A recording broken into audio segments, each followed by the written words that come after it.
ముంబై మహానగరంలో అద్దె ఇంటి కోసం ఓ యువతి అన్వేషించింది. కానీ ఎక్కడ దొరకలేదు. తిరిగి అలసిపోయింది. కష్టపడి ఓ ఇంట్లో చేరినా వారం రోజుల్లో ఖాళీ చేయాలంటూ హుకుం జారీ అయింది. దీంతో ఈ వివక్ష ఏంటంటూ మానవ హక్కుల కమిషన్ ముందుకు వెళ్లింది. ఇంతకీ ఎందుకు ఇలా జరిగింది? కారణం ఏంటి?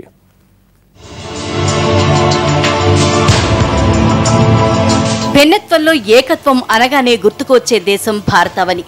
అన్ని మతాల్ని ఒకేలా చూస్తామంటూ ప్రధాని నరేంద్ర మోదీ కూడా పదే పదే చెప్పుకుంటూ వచ్చారు. కానీ వాస్తవానికి వచ్చేసరికి పరిస్థితి వేరేలా కనిపిస్తోంది. ఆర్ఎస్ఎస్ లాంటి సంస్థలు మత మార్పిళ్లను ప్రోత్సహిస్తున్నాయి. డైమండ్స్ ఎగుమతి చేసే ఒక కార్పొరేట్ సంస్థ ఓ యువకుడికి ఉద్యోగం ఇవ్వడానికి నిరాకరించింది. ఈ విషయం మర్చిపోకముందే తాజాగా ముంబైలో ఓ యువతికి చేదు అనుభవం ఎదురైంది. మతం కారణంగా ఇల్లు ఇవ్వడానికి నిరాకరించడం మహానగరంలో సంచలనం సృష్టిస్తోంది.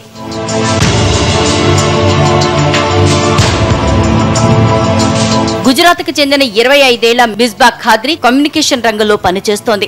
ఆమె మరో 2 మహిళా ఉద్యోగులతో కలిసి ఉండేందుకు ఇంటి కోసం వెతికింది. ముంబైలోని వడాల రోడ్లో ఉన్న సాంగ్వి హైట్స్ లో 3 బెడ్రూమ్ ఫ్లాట్ ను అద్దెకు తీసుకుంది. అయితే ఆ ఇంట్లోకి మారడానికి ముందు హౌసింగ్ సొసైటీ కొన్ని కండిషన్స్ పెట్టింది. అపార్ట్మెంట్ లో ఆమెపై ఎలాంటి వేధింపులు జరిగినా, గొడవలు జరిగినా హౌసింగ్ సొసైటీ, బిల్డర్, ఏజెంట్లకు ఎలాంటి సంబంధం లేదని నో అబ్జెక్షన్ లెటర్ రాసి ఇవ్వాలని చెప్పింది. అలాగే వ్యక్తిగత వివరాలతో కూడిన బయోడేటా ఇవ్వాలని డిమాండ్ చేసింది. అయితే స్నేహితుల భరోసాతో వారి షరతులకు అంగీకరించి ఖాద్రీ ఇంట్లో చేరింది. అలా చేరి వారం రోజులైందో లేదో ఖాళీ చేయాలి అంటూ హుకుం జారీ అయింది.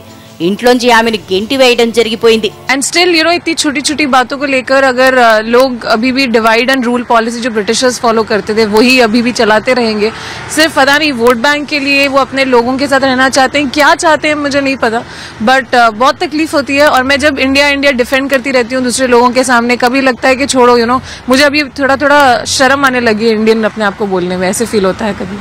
భారతదేశంలో ఇలాంటి ఘటనలు జరగటం నిజంగా విచారకరమని ఆవేదన వ్యక్తం చేస్తోంది ఖాద్రీ. దీంతో తన మనసు ఎంతో గాయపడిందని అంటోంది.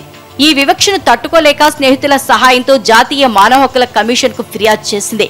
దీనిపై కమిషన్ త్వరలో విచారణ జరపనుంది.